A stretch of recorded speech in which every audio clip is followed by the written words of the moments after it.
Hello, gentle nerds and ladies. Welcome to my Let's Play Shadowrun Dragonfall Director's Cut Part 15. And before we get on our next mission, we have to chat with a lot of people. We have to talk to a lot of people, especially my teammates. But here's something I want to. Even from a distance, it's clear something is not right with Lane. Coming closer, you can see dry blood on his face and clothes, as well as few discolored blotches that pass for bruises on troll skin. More noticeable, there is a considerable damage to the man's left prosthetic leg, which he now tends to with tools as antiquated as the leg itself. You take a tumble, old-timer? I may walk with a crutch, but I'm not so feeble that I can't do without it. In time's era, that it makes a decent weapon.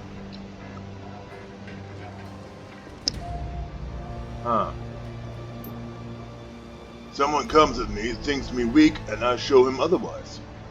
Leaning to one side, Lane's crutch is caked in more blood and what appears to be bits of hair. Eey. Tell me who did this to you. Just a punk with some bad ideas, forget about it. Are you sure you're alright? I've suffered far worse, as you might imagine, and I don't need you or anyone else babying me. I'll leave you be, okay. Well, we can talk to Simi once more.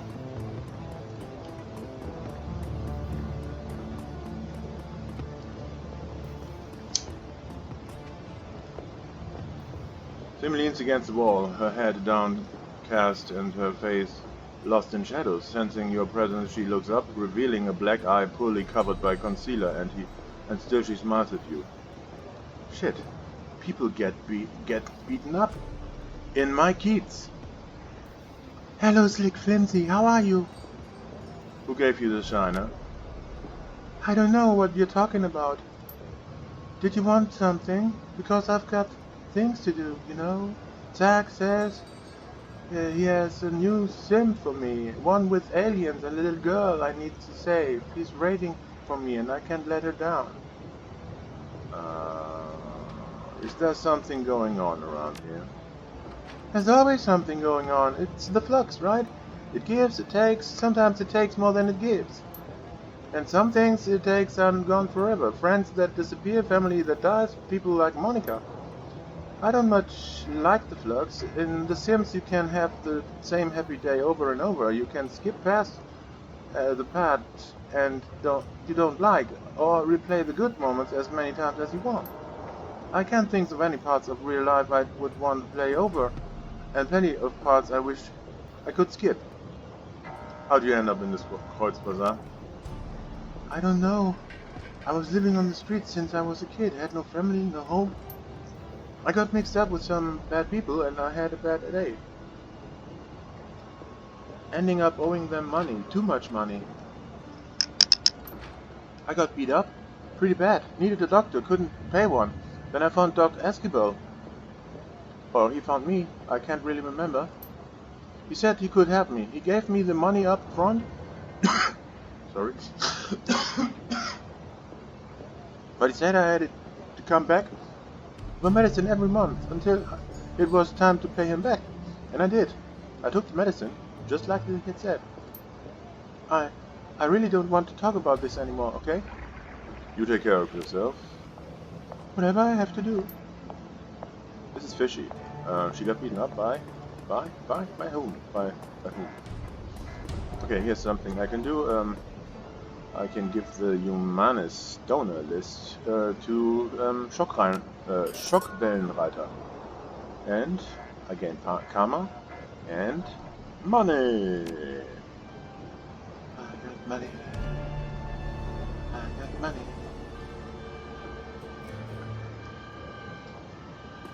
As soon as I gather further information, I can also again put that on the give that information to Shadowrun Dragonfall. It's always a good thing.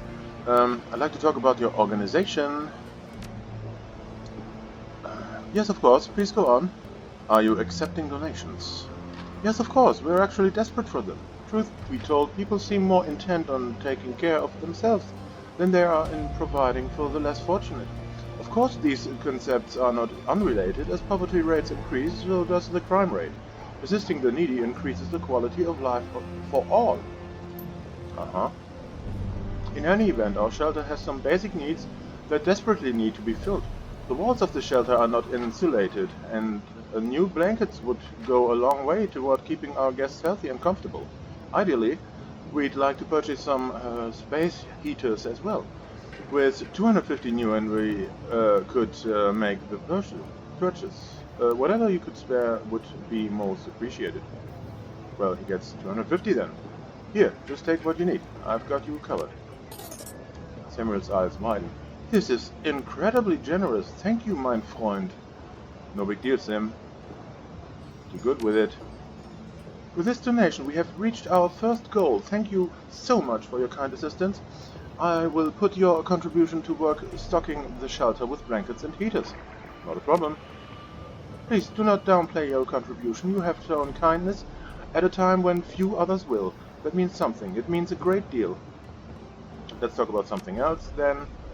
How is Silke doing? Very well, if you wish. What would you like to talk about? How is Silke doing? Yes, she mentioned that you had sent her. I don't know what you told her, Slick Flimsy, but whatever you said, it worked. Silke's determination is truly inspiring. A crime habit is a difficult thing to break, but I doubt that she will. I don't doubt that she will make it. No questions on the chest. Bye. And back to the export-import shop, where I have to have a little chat with all party members, with some of them twice. Blitz. As you approach Blitz, he gives you an easy smile. Hey, Chief, what's up? Any thoughts about the last run you'd like to share? Nah, nothing we haven't already talked about, Chief. Talk to you later, Blitz. Okay. But there are some others I have to talk about. For example, Dante. Yeah, intelligence and sadness, I know that. Sit. He sits. Pet him. Good boy. That's it. Dietrich has something to say. Got to investigate all of the background stories of my teammates. You really came here through for me, boss. You ever need anything from me? Anything at all, then you call on me. I'll come running. That almost sounds like a song. If you ever need anything from me, anything at all, then you can call on me. I don't know. It sounds like a song somehow.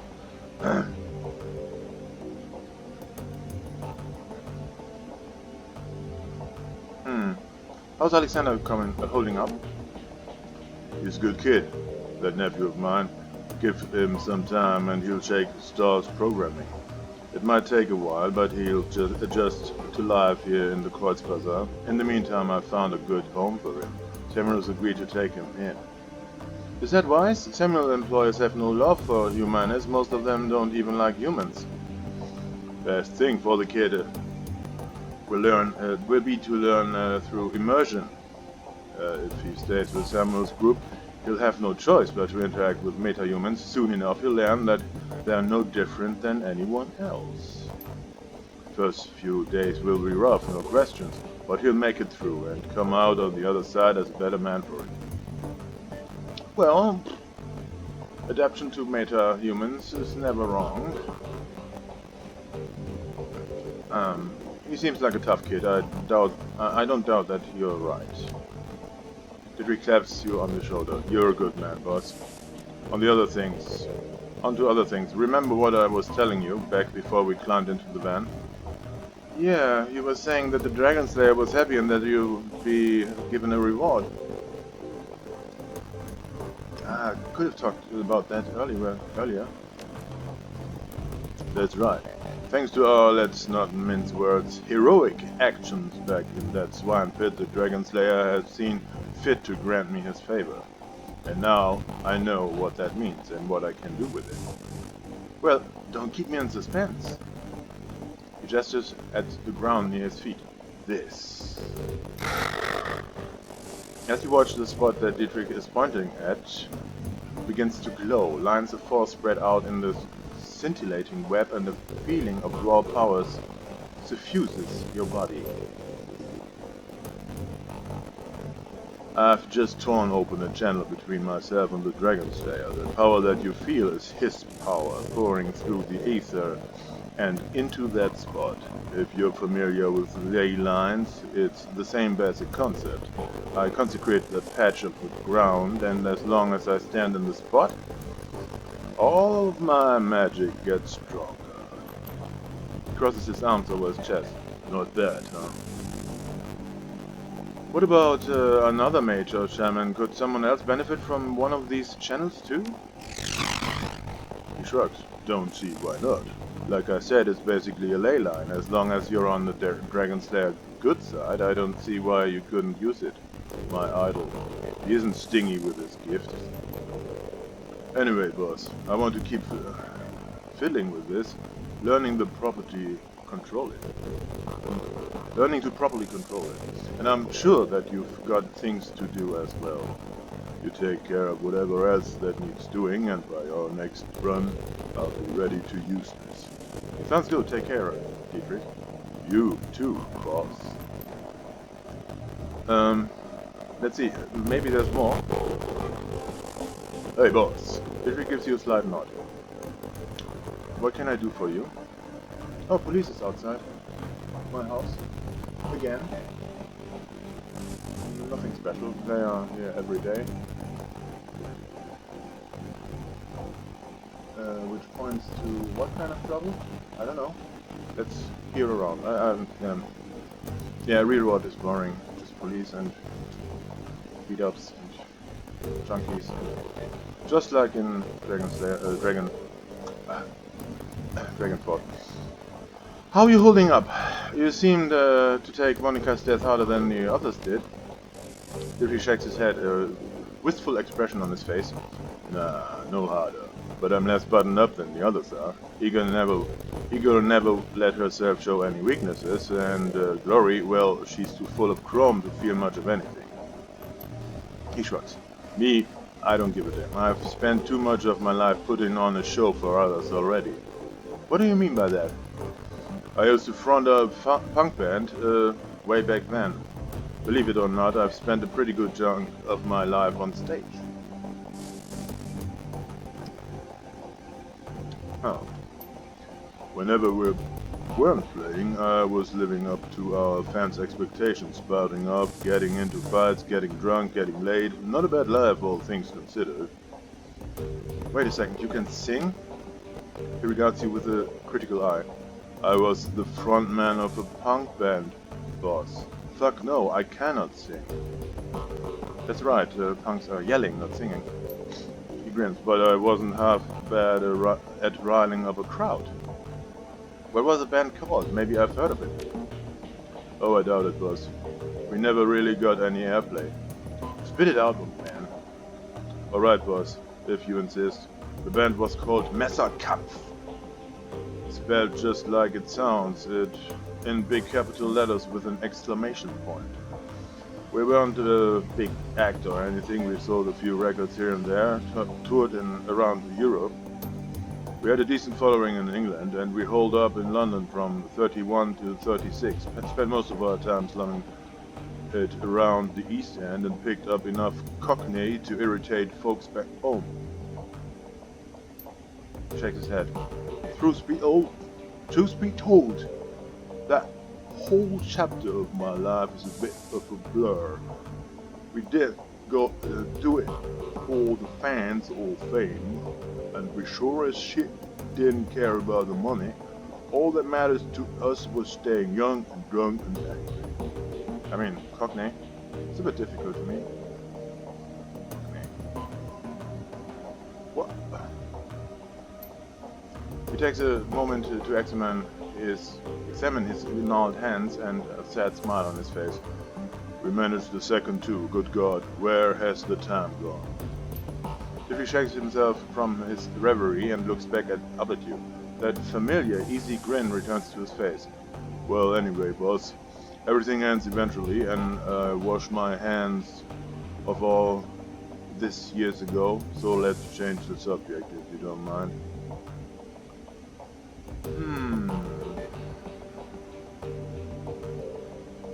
Any thoughts about the last run that you'd like to share? Not right now, boss. I've got a lot on my mind. How did you go from fronting a band to running the Shadows? Wasn't as big a leap as you think. I already had a healthy disrespect for authority and I had the magic to back it up. One nice thing about the shamanism, as long as you keep your idol happy, it doesn't matter what else you do. The Dragon Slayer shows me as to be his servant, and as long as I was scrapping with someone bigger than me, he didn't much care whether I did it on stage or in the shadows. Tell me about the Dragon Slayer. He shrugged. Not much to tell. It shows me when I was just a kid, could always feel him in my heart, goading me to laugh louder, hit harder and get rowdier than the rest. Of course my family didn't understand, but the hell with them, I thought. I knew that I was destined for greater things. So I listened to him, and I cracked the skulls of a lot of bad people. He saw this and was pleased, and rewarded me with magic, and I used that magic to crack bigger, thicker skulls, and so on. Shrugs. It's a simple life, but a good one. So long, Dietrich. Take it easy, boss. Does he have something more to say, even? Dietrich greets you with a familiar wry smile. Slick flimsy, what's new? I'm curious, Dietrich, why did you switch from fronting a band? No, it's nothing new. It's nothing new, nothing new. Now I'm gonna talk to Aiga. She has something to say too, I guess. As you approach, Aiga turns to face you. Her rifle has been field stripped and is lying in pieces on a sheet of butched paper. Arranged in a neat row along the edge of the paper are bottles of copper solvent, bore cleaner, and lighter fluid. Our fearless leader returns. What do you need? You said you had concerns about me. I'd like you to voice them. She shrugs. All right, if that's what you want. You're green, Slick Flimsy. Too green to lead this team. That's my professional assessment, and yeah, I'm concerned about the situation. You can alleviate those concerns by doing your job and doing well. The only thing that'll fix this is time. I'm not gonna let history repeat itself, Slick Flimsy. That won't happen on my watch.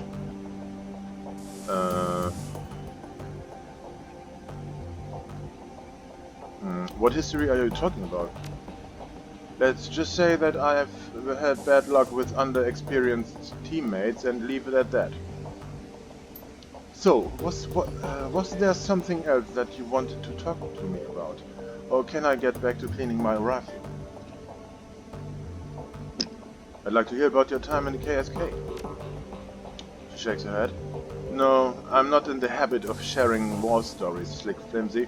Not with people who've never served. It doesn't have to be a war story, I just wanted a better idea of who I'm running with. She looked you in the eyes for a moment, evaluating. Finally, she shrugs. Alright, Slick Flimsy, you win. I owe everything to my time in the KSK, from my street name on down. So, you tell me what you want to know and we'll see where this goes. Tell me how you got your street name. Back when I was in basic training, a fellow recruit made a vulgar joke at my expense. He said that I remind him of the north face of the Eiger in the Bernese Alps. Huge and beautiful, but dangerous to climb. No, I wouldn't mount that troll either. I'm not saying it loud. His tone left little doubt as to what sort of climbing he had in mind. Yeah, of that I'm sure.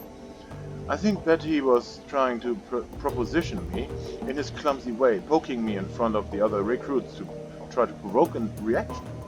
She shrugs. Anyway, he got one. I broke 3 of his ribs and the name stuck.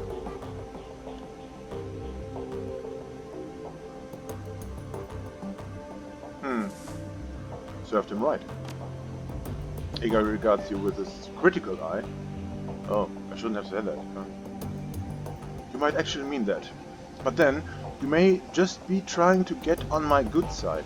Yeah, she doesn't like that.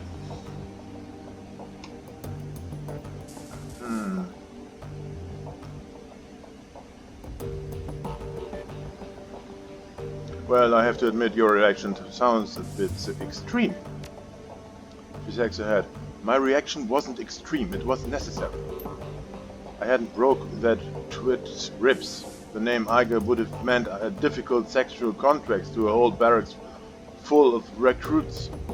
That's what I would have been to them from that point on. My own accomplishments be damned. Thanks to what I did, my new name meant the troll who doesn't take shit from everyone instead. It's a name I'm proud to go by, and I've hung on to it ever since. Iga pauses for a moment, then looks you in the eye. A word of advice to you, Slick Flimsy. If anyone ever puts you in the position that he puts me in, if he demeans you in front of your unit, whatever his intent, the appropriate response is to put that person down, hard. Out in the field, nothing will kill you faster than losing the respect of your team. Huh. By that logic, I should have broken your ribs after Monica died. In your place, I would have. She looks you up and down, appraising you. Not that you've been succeeded in your triad, but in terms of saving face, it would have done wonders. In all seriousness, Slick Flimsy, I'm sorry that I put you in that position. I shouldn't have, and I acknowledge that. She straightens. Need anything else, or can I get back to preparing for our next run? Who was in command? Metzger. Best leader I've ever had in the pleasure of serving under. Her face clouds. He was a hell of a man. But he went down with the rest of the team. Everyone but me. What happened to the team? She shakes her head. No, that's one story that I won't be telling. They died. That's all you need to know. Tell me about your team. She nods. Fair enough, I guess that you've earned it. There were 8 of us. 2 commando squads working together as a single unit. Schmidt and Lange were combat deckers. Wolf was our rigger and combat engineer. Fischer handled demolitions. Brown was the medic, and the rest of us, Metzger, Kruger and myself, were weapons experts.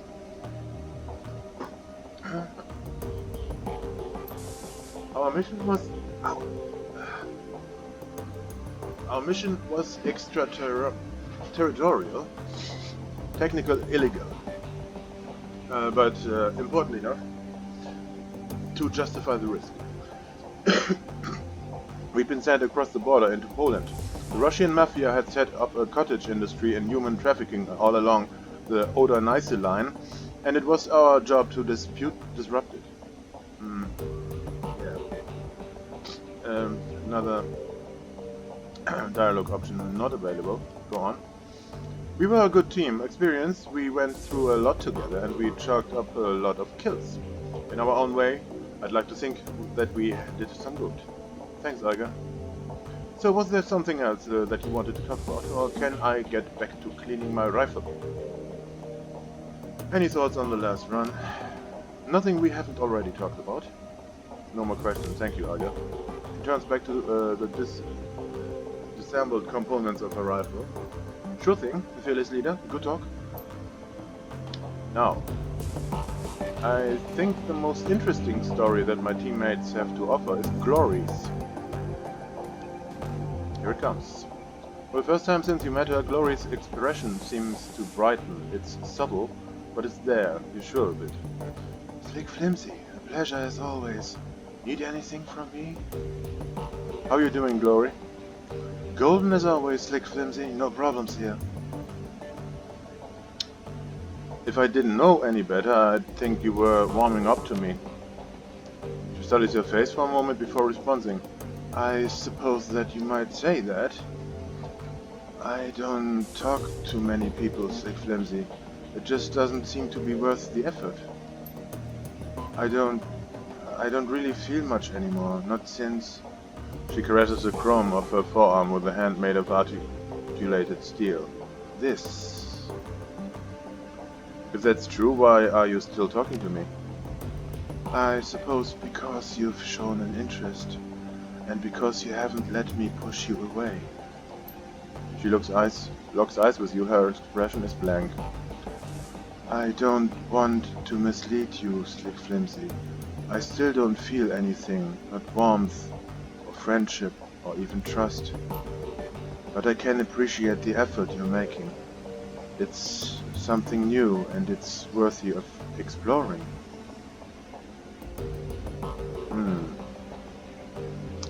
You said that things went bad when you turned 14. I'd like to keep talking about that. She stares at you, her face expressionless. No, I'd rather not. Why not?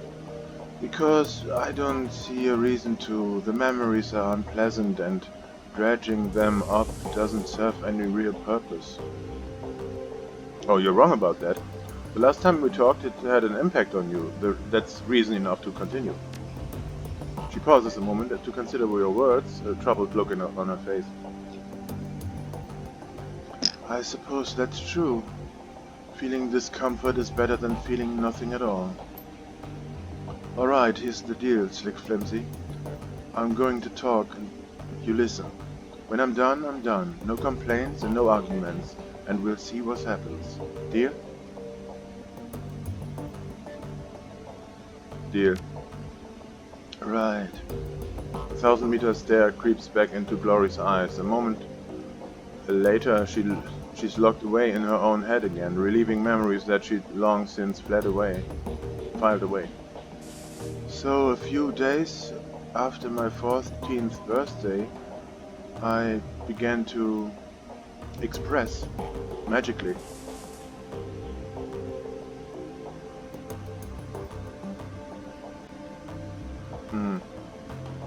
You were magically active? I was. Glory gestures at the cyberware riddled body. Not anymore. There's another long pause and Glory becomes more animated. Anyway, I turned 14. I awakened. I don't even remember how my parents found out about it anymore. I think that my dad caught me playing with a tiny city spirit that I coaxed out of a pile of garbage, something like that. With everything that happened afterwards, those days are kind of a blur. What I do remember is my father's response to the revelation that his little girl was a witch, a hexe. He beat the living shit out of me with his fists, and then his belt, and then a claw hammer that he grabbed out of his toolbox. All the while my mother was screaming and flailing at him. She took a couple of licks with the hammer too. What about the neighbors? Didn't anyone call the police or Polizei or Pro Securitas? Oh, sure they did. Our neighbors were perfectly decent people, even as they couldn't admit to themselves they knew what my father was up to. When they heard a woman and a little girl screaming bloody murder, they were the first to pick up the comm. Unfortunately, police response times can leave a little something to be desired. I assume that they showed up eventually, but I'll never know. I was out of there well before anyone showed up to intervene. But well, we'll get to that in a second. So finally, after what felt like an hour, Dad stopped tuning me up with the hammer. I had broken ribs, a busted arm. I couldn't see out of my left eye, and my entire right side was covered with one giant bruise. I was bleeding all over the place, making a real mess of carpet.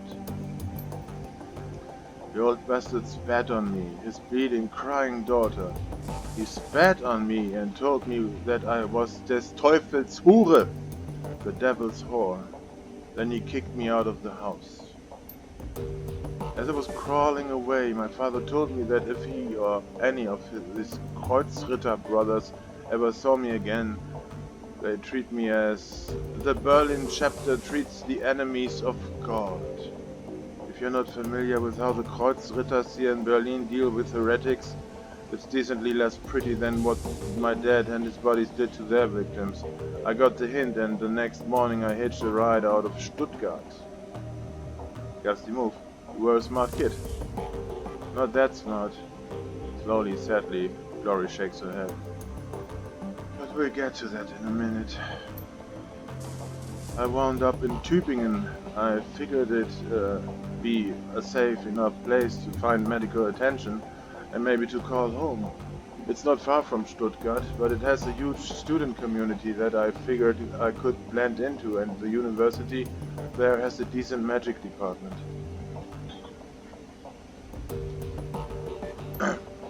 My ride dropped me off at the university hospital, and they patched me up pretty good.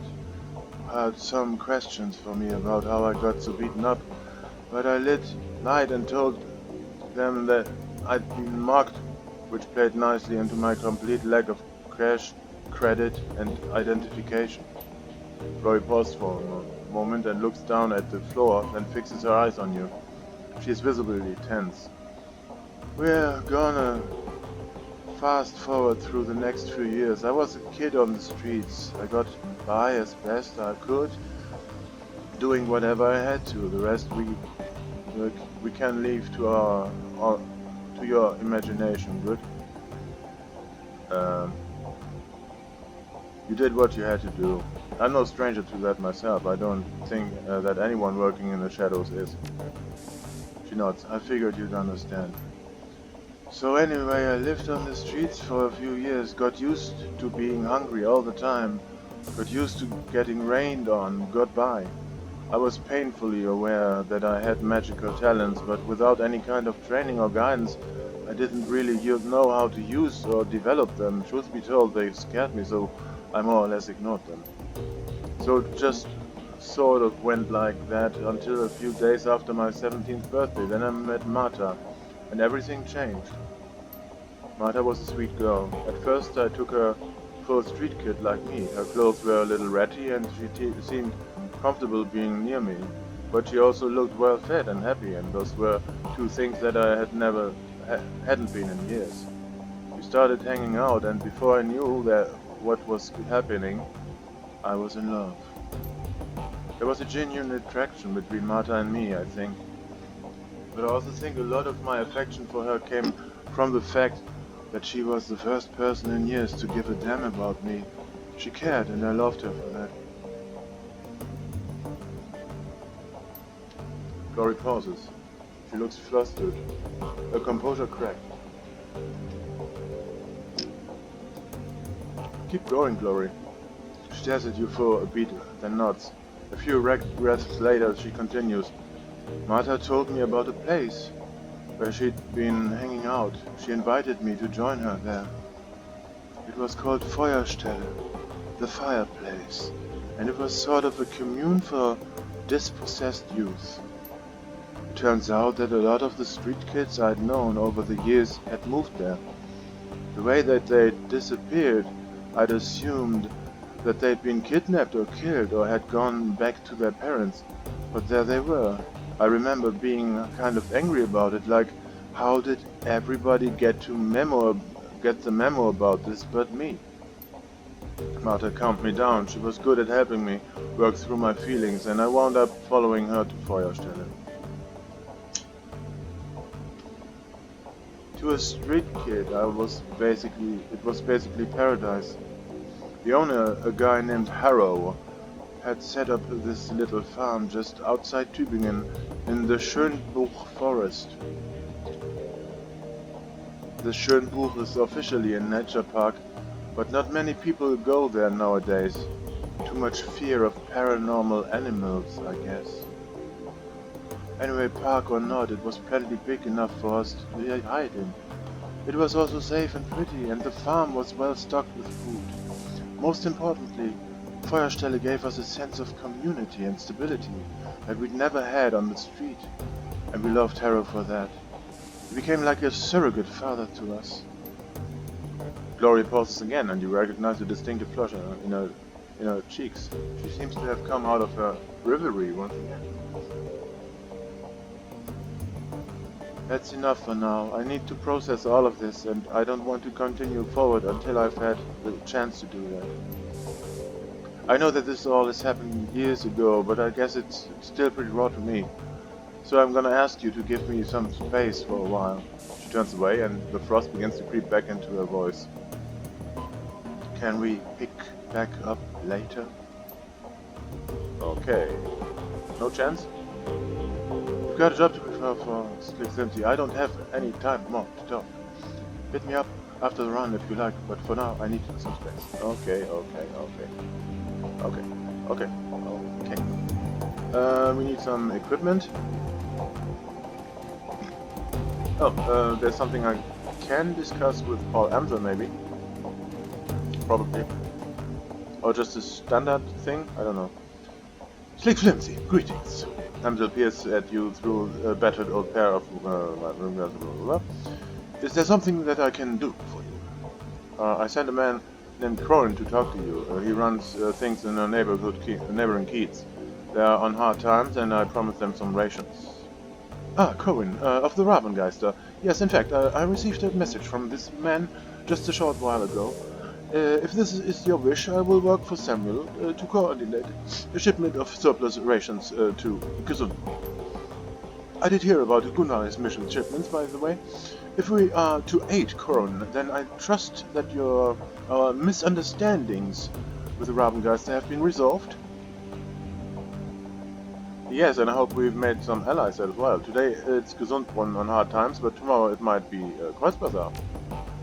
A wise move, Slick Flimsy. I think Monica would be proud.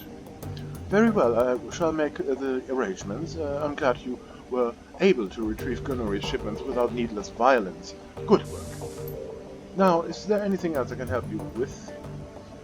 I don't need anything. Sorry to have bothered you. Okay. Now, equipment.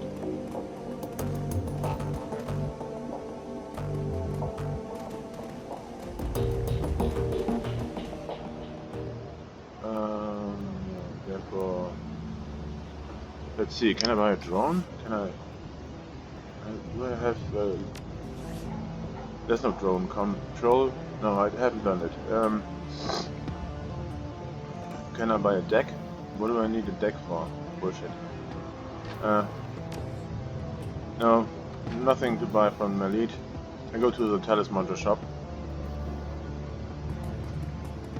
There's a troll! A troll! Who's he gonna troll?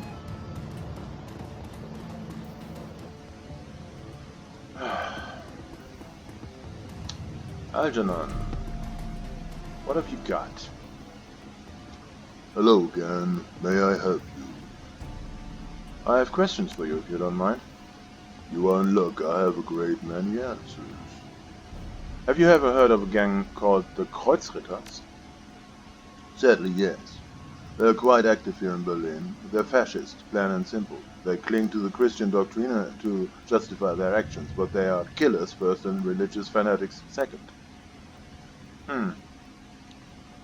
Just what is the deal with the religion here anyway? I've never paid much attention myself. Ah, well, it's complicated. We stand in a country that has clung to its religious heritage with considerable zeal. In much of the developed world, the awakening shifted public perception away from organized religion, but here in Germany it had the opposite effect.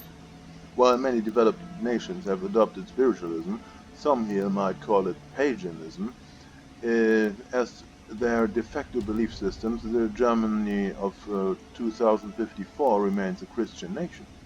Whether that's a good thing or a bad one is open to interpretation. I take no stand on the matter either way. And what do you believe? I'm a simple traveler and a seeker of truth. I believe what I directly observe, and I have observed. His voice trails off, and the corner of his mouth twitches up into a smile. Much.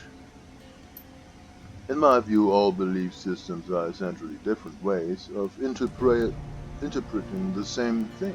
Magic is an underlying force of the universe. It is a fundamental truth. Religion is the lens that societies use to focus their enormity and that truth into something that people can't understand. But what is the source of magic? Where does that truth come from? You ask questions that have no answers, young elf. The elf strokes his beard and contemplative look with a contemplative look on his face. My experience leads me to suspect that magic is its own source.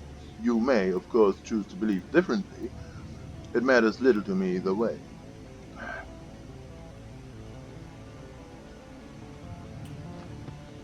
Not a very decisive person, huh? So you think that the world's religions are wrong, then? Did I say that? No, young elf. If anything, I'm saying that all belief systems are equally valid. After all, they are different interpretations of the truth. And how can the truth be wrong? I don't buy any of this. We are dealing with fundamental contradictions here. If one philosophy says there is no God, and another says there are hundreds of them, they cannot both be right. Could a cabalist create a golem if his face were misplaced? Could a voodooist Hungan commune with a Loa if they did not exist? Could Shinto Kanushi channel the power of kami spirits if they were figments of his imagination? All of these things happen in the sixth world, and yet the traditional form of many religions would each claim that the others are wrong. It's a conundrum, to be sure. The world's great religions have been struggling with it ever since the awakening. He opens you an apologetic smile. This is a problem that I cannot solve for you, young elf. You'll have to find your own answers. Intriguing. Well, you've given me a lot to think about. It was my pleasure. Now, is there anything else that you need? Algernon, what do you know about the great dragon Feuerschwinger? The elf ponders for a moment, twisting a ring on his right hand. Feuerschwinger. The Fire Wing. That is a name that hasn't been heard in some time. Over 40 years, I believe, though I cannot say for certain. Time and I do not get along. She was among the first of the great dragons to awaken, and the first to be killed by meta-humanity, or so the story goes. So the story goes? Of course, history is the version of the past events that people have decided to argue upon. Truth is something else. Absinthe interjects. A great dragon is not like other awakened creatures, whereas a basilisk is nothing more than a Komodo dragon whose genetic structure was mutated by magic's return. A great dragon is a creature of magic, a creature that has seen more than one cycle of the world. This is the sixth. When a great dragon falls, the sound resonates across time and space. Mm-hmm. And therefore you would know. He opens his hands. I am merely suggesting that the story is incomplete. Feuerschwinger awakened along with Lofrir, Nebelherr, and Kaltenstein. Around the first decade of this century, she was first seen over the Harz Mountains, and after a long flight, announcing her presence, she began raining fire on every town and village she came across. It sounds like she woke up grumpy. Angry, deranged, or something else. What motivates a being such as her? No one knows. Feuerschwinger was never engaged in dialogue. German military forces are said to have killed her over the SOX the year she emerged. This after months of fire, devastation, and horror. The body was never recovered. Think she's still in the SOX? I cannot say. A sealed emergency zone is by its very nature sealed. We cannot know what happens inside with certainty. Yet I do wonder what effect the radiation from a nuclear meltdown might have had upon her. Any theories? Algernon crosses his arms across his chest. No, I do not deal in theory. Despite her death, there was a rumor that she had been seen over Iceland some time after her fall, but it has never been confirmed. Some speculate that the witnessed her astral form and that her body still lies in the SOX. Now, is there anything else that you need to know? Can I see what you're selling? So, I could buy some bolts. No, not really. And there are more outfits available now. This is great. With more armor. This one has the most armor. Unarmed and willpower will be boosted by 1 point. It's not exactly what I need. Occult ropes boost willpower and spellcasting. Summoner's guard armor boost charisma and spirit control. That sounds great. That sounds pretty good. But it's just 1 armor point more than I have, and it's basically the same amount of boosts. This would be interesting. This is exactly the same boost, and it's got 1 armor point more than I have. No, for now I'm content with my current armor, and I'm gonna buy some spells instead. Yeah. Things will be easier if I boost spellcasting up to 3 in order to give me 2 spells, or make 2 spells available to me. 3 spells.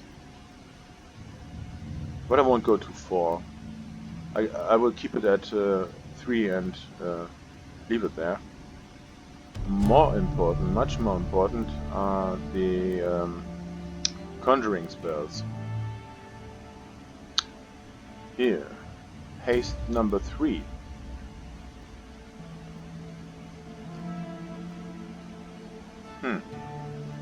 Lightning barrier. Lightning barrier.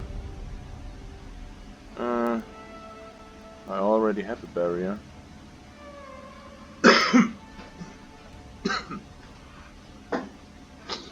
I don't exactly know what would be advantageous about haste 2. I have haste 1, and it's doing its job, you know. It's enough. Lightning barrier, maybe. But the current barrier is good enough, I think. Mana charge.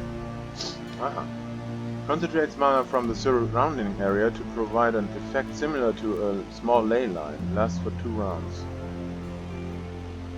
Yeah. Small ley line. I'm not sure.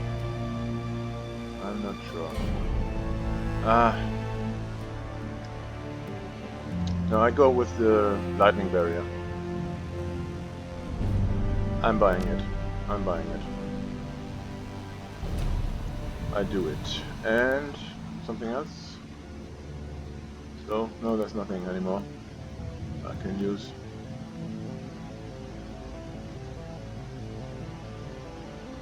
Force 4 elemental. Maybe. But maybe later. I'm not sure if I can use it right now. Force 1 is practically useless. And Force 2 is already too expensive for my taste. Are there some spells?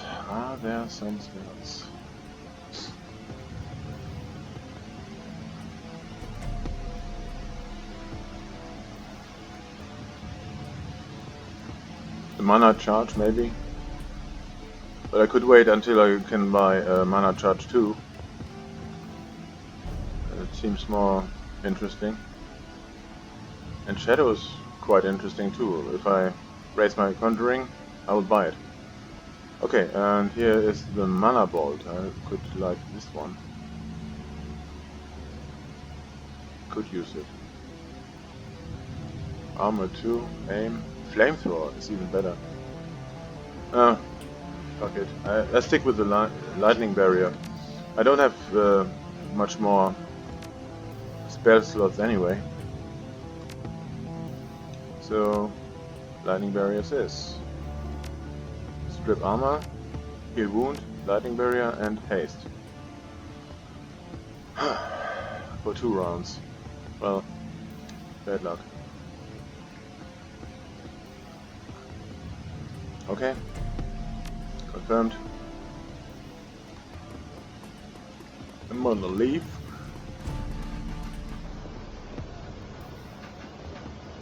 Yeah, there's a lot of talk in this 15th part, I must admit. A lot of chit-chat. What can I do?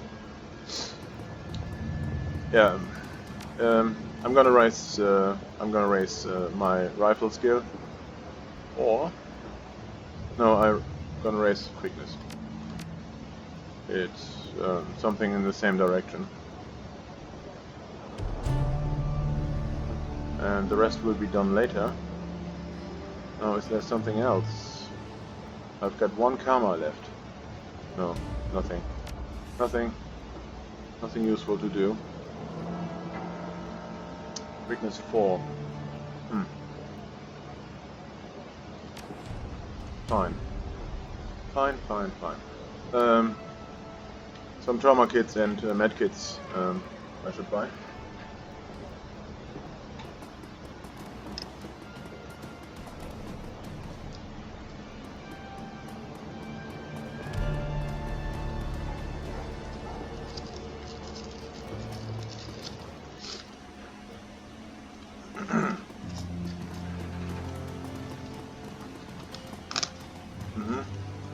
Xavier. Welcome back. What can I do for you, my friend? Auto injector. I found this schematic. Can you make and install it? Interesting. These types of implanted injectors have become popular with some of the local giants.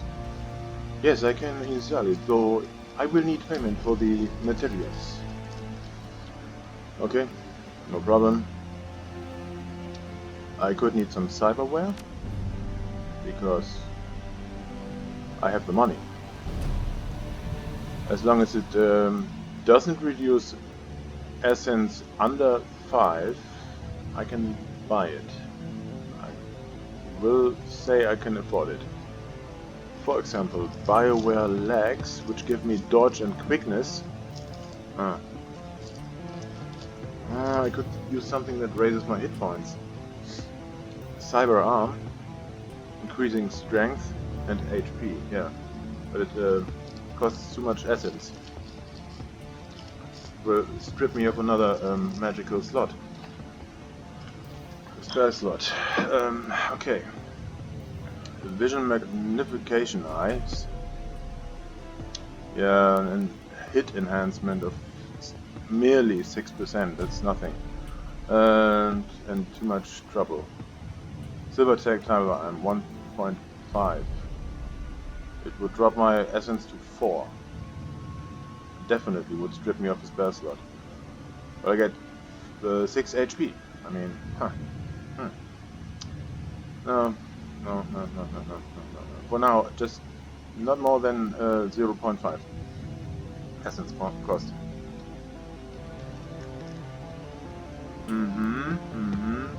Auto skin.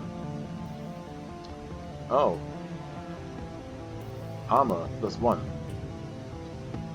That's interesting. That's really interesting. I could use some armor. I keep it in mind. Just keep it in mind. Pain editor. Essence cost 0. This is great.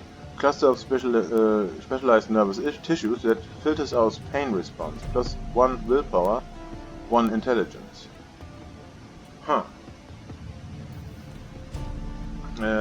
I hope it will translate into options, dialogue options and otherwise.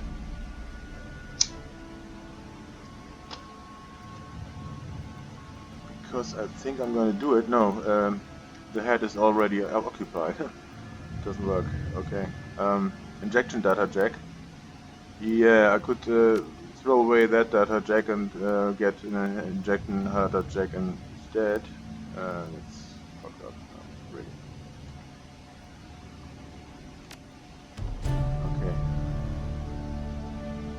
There's so many things I could do with my body. Just body for now. There's the ortho skin. Bone lacing. No, too much. Tailored pheromones. Huh. If I get this and the related charisma boost, do I get to pick another etiquette? That's the question. I don't know. I have to try it. Dodge, throwing weapons, movement. Wow. Stronger heart, huh? Yeah, that's not bad. Dodge and throwing weapons. And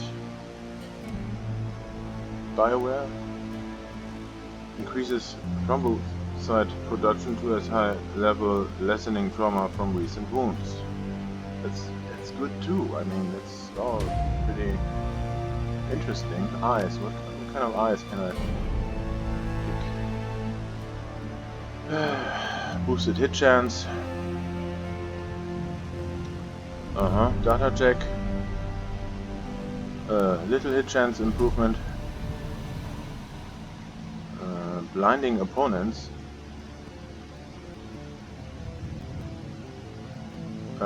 Hit chance. Okay. Left arm, right arm. Same thing. Enhanced articulation. Dodge and quickness. Arms. Damage increasement. Okay. Data jack and damage reduction. No, I'm not gonna buy anything right now. I will keep my money and see where this is gonna take me.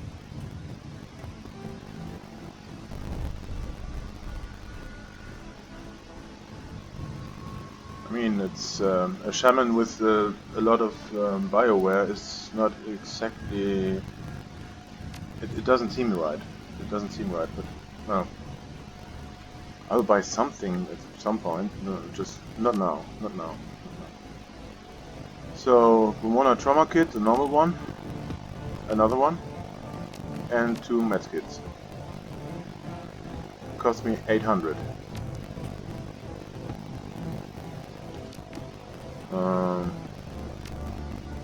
Ain't that something? So, medkit. I got a small medkit and a big medkit. Fine. Dante. Dante doesn't need to carry anything right now. He's just a puppy.